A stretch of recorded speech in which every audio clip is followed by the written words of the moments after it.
dog. So this is where this varies from Cobra, is the body stays up off the floor. So the only thing that's in contact with the floor is your hands and your feet.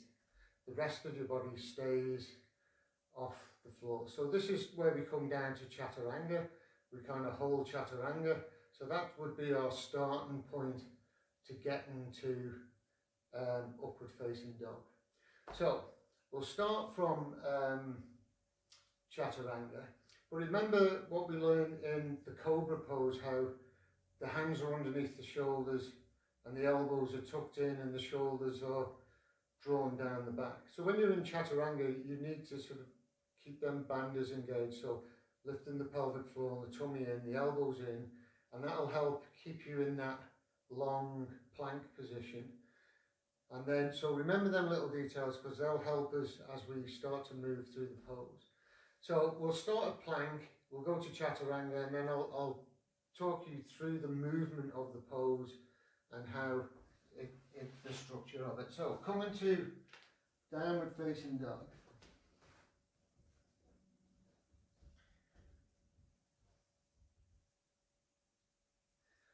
We inhale to plank.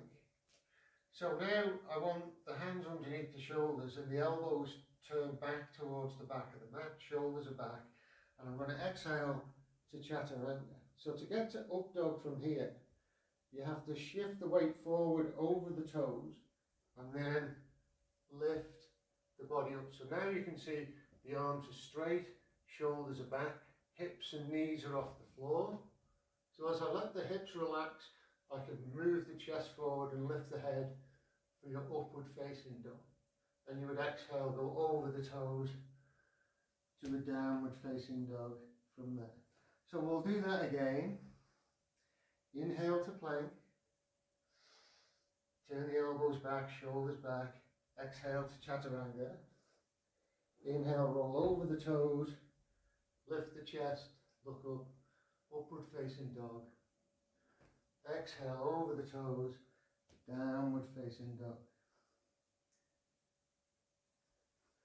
And then bring the knees down. So you can see how I come down to chaturanga and the hands and the feet don't move.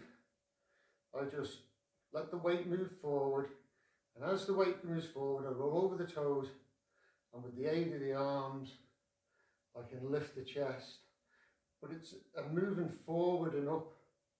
So once you've got your feet down and you let your hips relax, if you move your chest forward, that's what creates a deeper back bend for you.